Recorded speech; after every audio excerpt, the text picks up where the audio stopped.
Assalamu alaikum dear students. Welcome to Modern Physics course, lecture number 37. I'm Dr. Pervez Ahmed. In today's lecture, we will have a discussions on the concept of matter waves and electron microscope. ठीक है?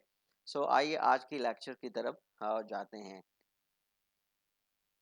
So जिस तरह के आप लोग जानते हैं कि पिछले lectures में हम एक चीज़ को डिस्कस कर रहे हैं कि लाइट जो है वो बिहेव करती है एज अ पार्टिकल्स. ठीक है. और उसके लिए हमने मुख्तलिफ जो एक्सपेरिमेंट्स है, मिसाल के तौर पर फोटो इलेक्ट्रिक इफेक्ट है, उसको हमने डिस्कस किया, या कम्पाउंड इफेक्ट है उसको हमने डिस्कस किया, या डबल स्लैट एक्सपेरिमेंट है उसको हमने डिस्कस किया. मतलब मुख्तलिफ एक्सपेरिमेंट हमने पिछले लेक्चर्स के दौरान वो डिस्कस किए. ठीक है. सो ये चीज़ साबित करने के लिए कि लाइट जो है वो एज ए पार्टिकल्स वो बिहेव करती है. ठीक है. सो अगर यही चीज़ है, सो वन माइट आस्क, तो बंदा एक क्वेश्चन पूछ सकता है. ठीक है. वो क्वेश्चन क्या है कि if light can behave like particles, so then might particle act like waves. कि लाइट बेसिकली हमारे पास क्या है कि मतलब सदियों से लोग बिलीव करते हैं कि लाइट बिहेव करती है एज अ वेव्स. ठीक है. मतलब मॉडर्न फिजिक्स में हम इन्हें ये जांचा, या मॉडर्न फिजिक्स की जो इब्तिदा हुई उसमें ये बात फाइंड आउट की गई कि लाइट जो है उसकी डुअल नेचर है. It can also behave as a particle, की एक पार्टिकल के तौर पे भी बिहेव करती है as well as with the wave nature, कि मतलब इसकी डुअल नेचर है. सो अब जो क्वेश्चन आया कि लाइट की जो बेसिक मतलब जो नेचर थी पहले, वो वेव नेचर थी. अब वेव नेचर वाली जो लाइट है उसकी पार्टिकल नेचर है. तो क्या ऐसा पॉसिबल है कि अगर मतलब एक पार्टिकल जो है हमारे पास, मतलब उसकी वेव्स हो सकती है, या उसके साथ वेव्स हो सकती है, या वो बिहेव कर सकती है एज अ वेव्स. ठीक है. So the question is, if light can behave like particles, so might particles act like waves. अब ये हमारे पास एक क्वेश्चन है. So the answer is yes. कि आंसर बिल्कुल इसका जो जवाब है कि particle can also act like waves. ठीक है. सो पार्टिकल्स, और उससे मुराद हमारे पास का क्या है, और ये जो बिहेवियर है ये साबित है किसके लिए, ये मतलब साबित है बहुत सारे पार्टिकल्स के लिए. Particles like protons also have a wavelength that is given bye, ठीक है, वो क्या है कि लाइट मतलब जो पार्टिकल्स है, जिसको अगर हम एग्जांपल ले लें, ओके, दैट इज प्रोटॉन्स. तो प्रोटॉन्स हमारे पास क्या है, प्रोटॉन्स हमारे पास पार्टिकल्स है, और ये जो है ये भी वेव की तरह बिहेव करती है. And its wavelength is given by this relations according to de Broglie. Lambda is given by h over p.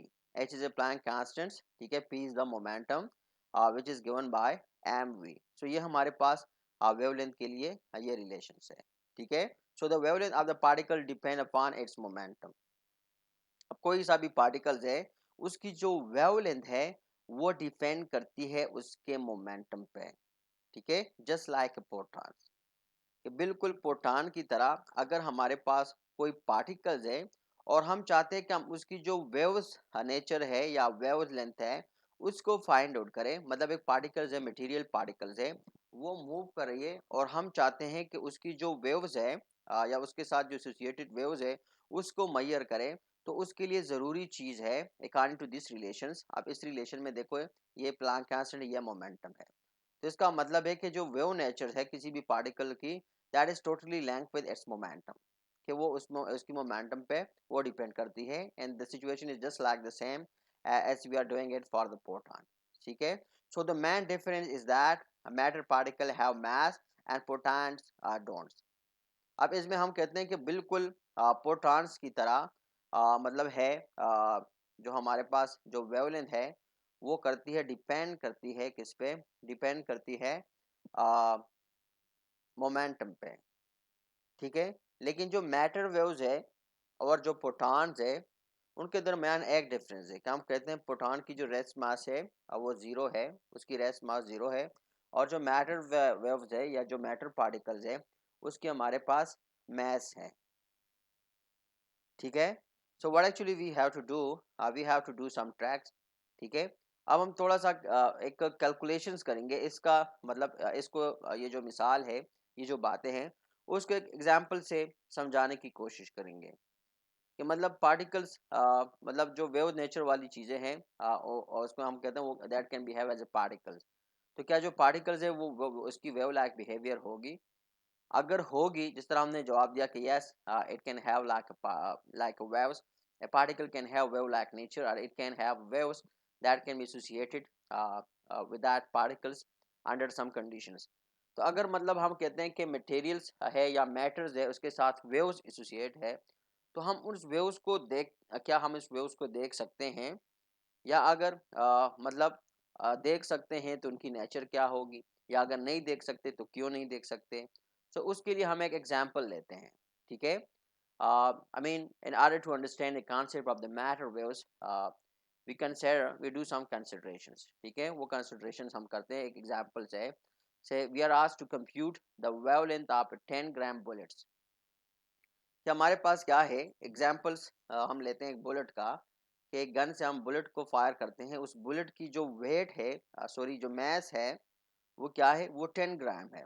10 ग्राम की जो बुलेट है, it's moving with the higher speed, that is speed is 1000 metre per second, ठीक है? एक bullet है हमारे पास, और वो जो बुलेट है उसको फायर कर रहे हैं इसी स्पीड के साथ।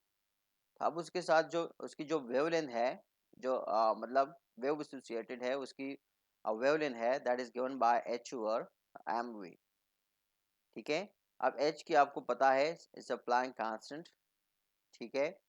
और एम बुलेट की मास है that is 0.1 kg and V is the velocity that is 1000 metre per second. Now you do the calculations.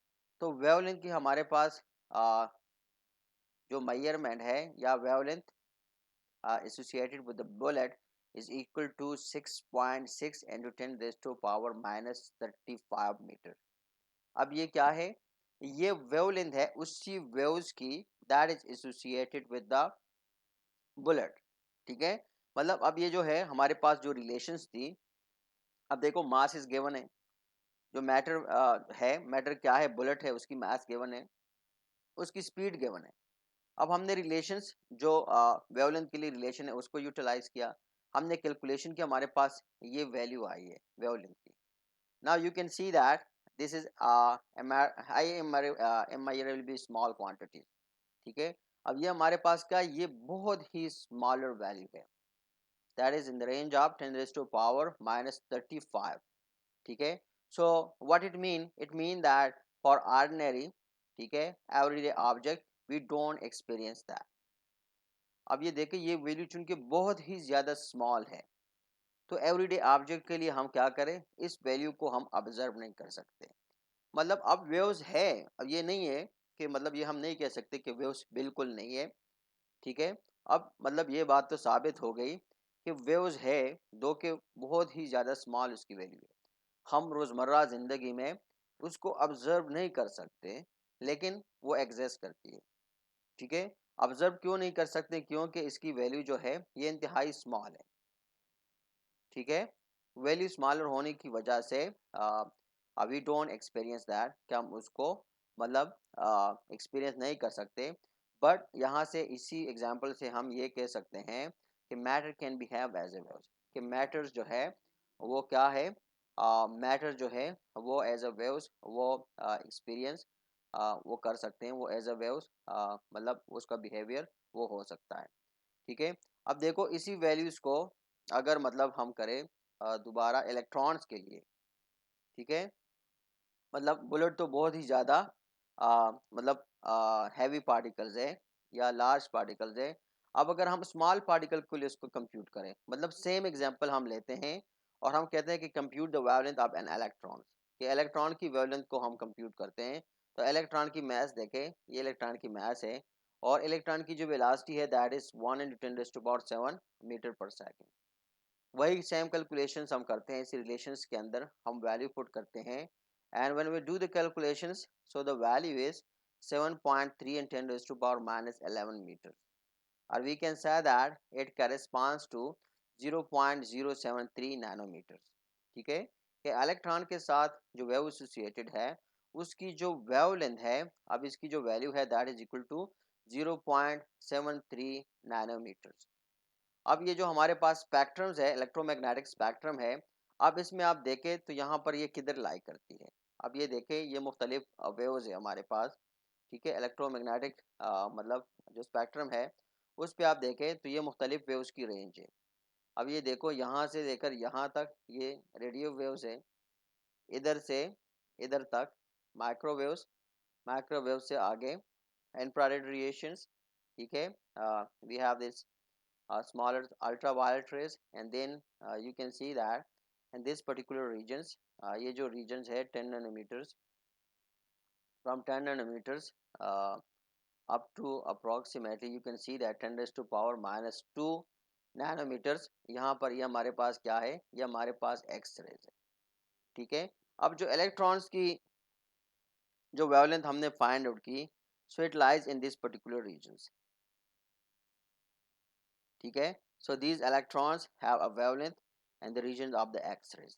तो जो जो इलेक्ट्रॉन्स है उनकी ये जो मतलब इसी एग्जांपल के अंदर हमने कंसिडर किया हुआ है, उसकी जो वेवलेंथ है वो एक्स रेज की रीजन्स में वो लाई करती है, ठीक है। ये देखो, ये हमारे पास टूटा टूटा मतलब पूरा का पूरा जो है मतलब वो स्पेक्ट्रम है, और उसमें ये लाई करती है इधर एक्स रेज रीजन्स के अंदर, ये लाई कर रही है, ठीक है।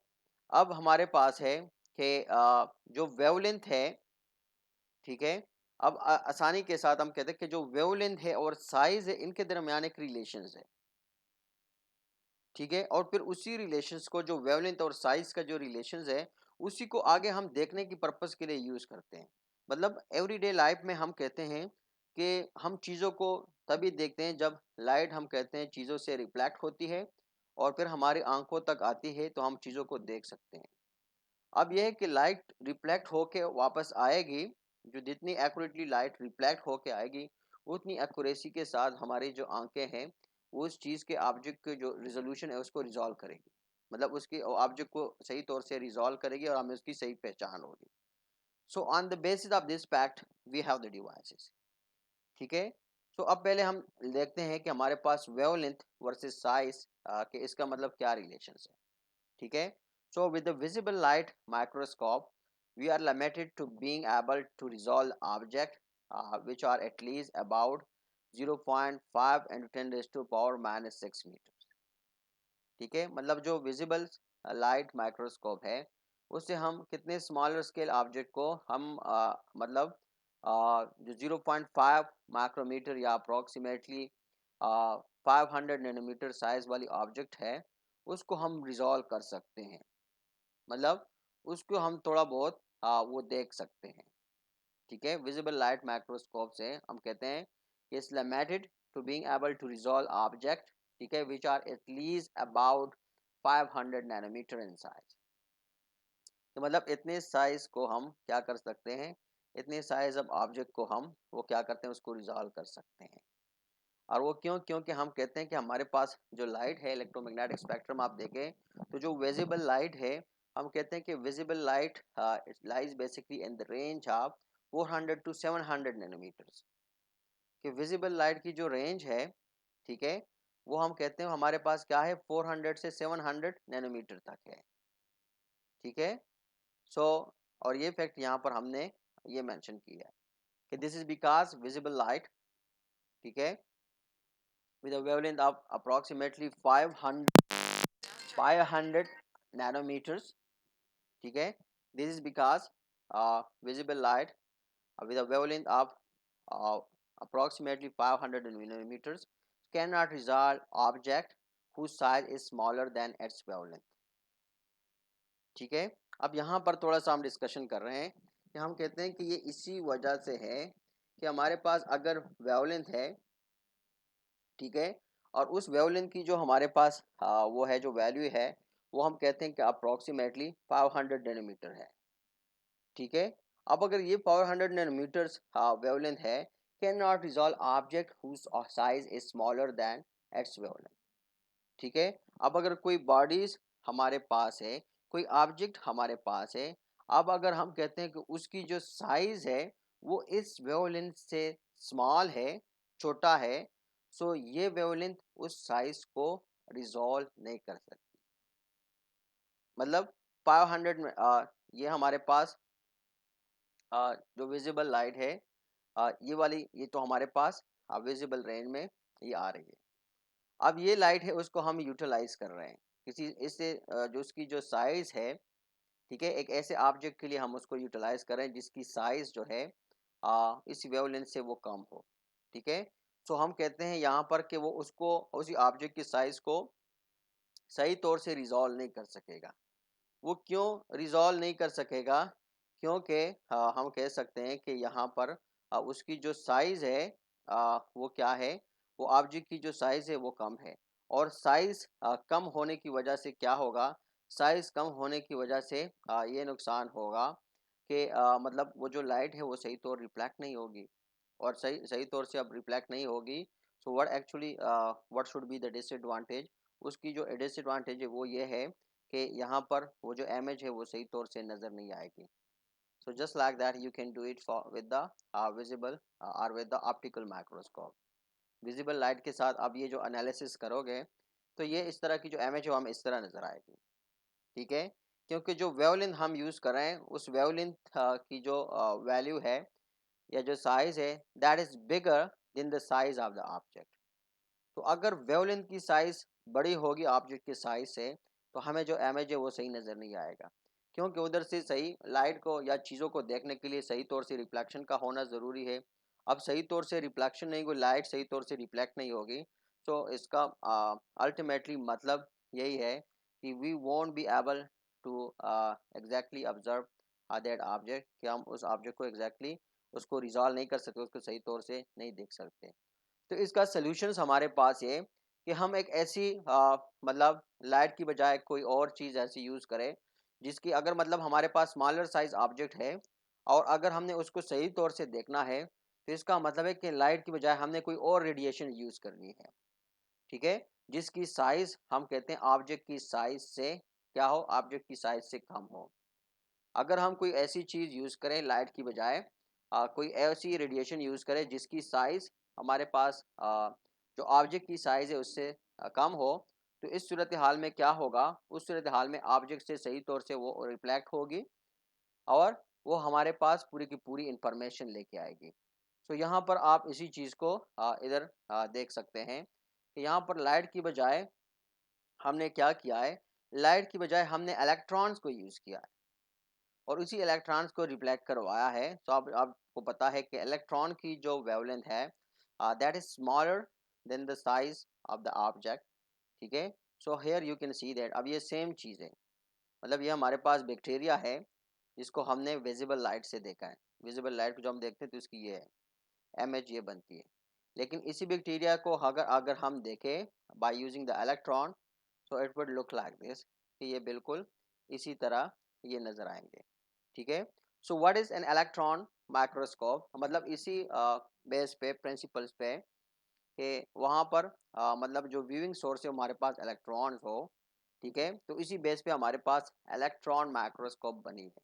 कि इलेक्ट्रॉन माइक्रोस्कोप में बेसिकली हम क्या करते हैं, इलेक्ट्रॉन माइक्रोस्कोप में हम ऑब्जेक्ट्स को क्या करते हैं, ऑब्जेक्ट को देखते हैं by utilising the wavelength of the electrons, कि इलेक्ट्रॉन्स की वेवलेंथ को यूटिलाइज करके हम ऑब्जेक्ट की जो है ऑब्जेक्ट को रिजॉल्व करते हैं, ठीक है, उसकी इमेज को बनाते हैं, उसकी स्ट्रक्चर्स को वो देखते हैं। इलेक्ट्रॉन्स को हम शाइन करते हैं लाइट्स वे या बम्बार्ड करते हैं और इलेक्ट्रॉन उधर से जब रिफ्लेक्ट होती है, ठीक है, सो वो पूरी की पूरी इंफॉर्मेशंस वो लेके आती है, ठीक है। और ये पूरा का पूरा सेटअप हम एक डिवाइस के अंदर होता है that we call electron microscope. So what is an electron microscope? An electron microscope is a device which uses the wavelength or which uses the wave behaviors of electrons to make image, ठीक है। अब electron microscope हमारे पास क्या है, ये हमारे पास एक डिवाइस है जो कि इलेक्ट्रॉन की वेव बिहेवियर्स को यूज़ करते हुए जो ऑब्जेक्ट्स है, स्मॉलर ऑब्जेक्ट है, उसकी वो इमेज बनाती है, ठीक है, जिसको हम बास कंडीशन में कहते हैं कि which are otherwise too small for visible light, जिसको हम कहते हैं कि विजिबल लाइट के लिए वो इंतहाई ज़्यादा स्मॉल है, या अदर सेंस में हम कहते हैं कि जिसको हम विजिबल लाइट से क्लियरली नहीं देख सकते। सो इलेक्ट्रॉन माइक्रोस्कोप में वो चीज़ें हम उसको हम क्लियरली वो देख सकते हैं। ठीक है, अब यहाँ पर ये आपको जो इमेज ये वाला नज़र आ रहा है, ये हमारे पास देखें, this is an public domain, और ये हमारे पास क्या है, this image was taken with a scanning electron microscope, जिसको हम सिंपली सैम कहते हैं। ठीक है, क्यों हम सिंपली इलेक्ट्रॉन्स को स्टैन करते हैं, इलेक्ट्रॉन्स को बम्बार्ड करते हैं सैंपल पे, वो रिफ्लेक्ट होके डिटेक्ट हो जाते हैं, और वही फिर ऑब्जेक्ट की जो इमेज है उसको रिजॉल्व करता है। ठीक है, तो SEM can resolve feature as small as 5 nanometres. तो सैम जो है वो फीचर्स को इतने स्मॉल स्केल के साथ वो रिजॉल्व करती है कि as small as 5 nanometre. And जब इसको हम ऑप्टिकल माइक्रोस्कोप से कंपेयर करते हैं, तो this is about 100 time better than that we can do with a visible light microscope. ठीक है, सो ये वाली जो इमेज है, अगर इसको हम जो विजिबल लाइट माइक्रोस्कोप है उसके साथ हम कंपेयर करें, तो ये इससे हम कहते हैं 100 टाइम बेटर, ये इससे 100 टाइम वो बेटर है। ठीक है, सो बी रिमेंबर, यहाँ पर एक पॉइंट जो हम कहते हैं कि you should remember, it is that a high energy particle can be use to reveal the structures of the matter. ये जो हाई एनर्जी पार्टिकल्स है उसको हम यूटिलाइज करके जो मैटर की जो स्ट्रक्चर है उसको रिजॉल्व कर सकते हैं, कि मैटर्स के अंदर क्या क्या चीज़ें हैं, मैटर के अंदर चीज़ें कैसे अरेंज हुई है।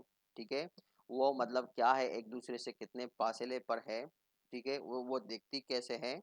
तो ये जो हाई एनर्जी पार्टिकल्स है, जिस तरह के इलेक्ट्रॉन्स है या बाकी एनर्जी पार्टिकल्स है, उसको यूज़ करके हम क्या कर सकते हैं, जो मैटर है उसके जो स्ट्रक्चर्स है उसको हम क्या कर सकते हैं, उसकी स्ट्रक्चर को हम एनालाइज कर सकते हैं। और उसकी जो टाइपिकल एग्जांपल है वो ये फिगर है, तो इसमें आप देखें कि ये हमारे पास क्या है, एक पर्टिकुलर मटेरियल्स है, और इसमें हम देखते हैं कि वो अंदर जो पार्टिकल्स है वो कैसे, उनकी अरेंजमेंट कैसी है। So all that we can do with the electron microscope, और we can do with any apparatus that utilize high energy particles. ठीक है, अब यहाँ पर देखिए ये हमारे पास सेम इमेज है, वेरियस टाइप ऑफ पोलन, के मुख्तलिफ टाइप के जो पोलेंस होते हैं, उन्हीं पोलेंस को हमने क्या किया हुआ है, इसकी जो इमेज है उसको रिजॉल्व किया हुआ है with the help of electron microscope. ठीक है, जो इलेक्ट्रॉन माइक्रोस्कोप की टाइप है हमारे पास, that simply we call scanning electron microscope. मतलब हम जो सरफेस है मटेरियल्स की, यहाँ पर हमने पोलन लिया हुआ है, उन पोलन को हमने स्कैन किया हुआ है विद द इलेक्ट्रॉन। ठीक है, सो ये उसकी इमेज है। ठीक है, और सिमिलरली यहाँ पर ये इमेज आपको दिख रहा है, so this is what, this is same of an ant head, जो चिवेंटी है उसकी हेड है, और उसकी जो है सेम इमेज है। So now you can imagine how better resolutions we can get, how better and how accurate image or resolutions we can get with the scaling electron microscope. सो यहाँ से मतलब आप अंदाज़ा लगा सकते हैं कि सेम से स्कैनिंग इलेक्ट्रॉन माइक्रोस्कोप से हम कितनी अच्छी रेजोल्यूशंस वो हासिल कर सकते हैं as compare to visible light. ठीक है, so that's all we have for this lecture. Thanks for watching, see you next lecture very soon, till then, bye bye.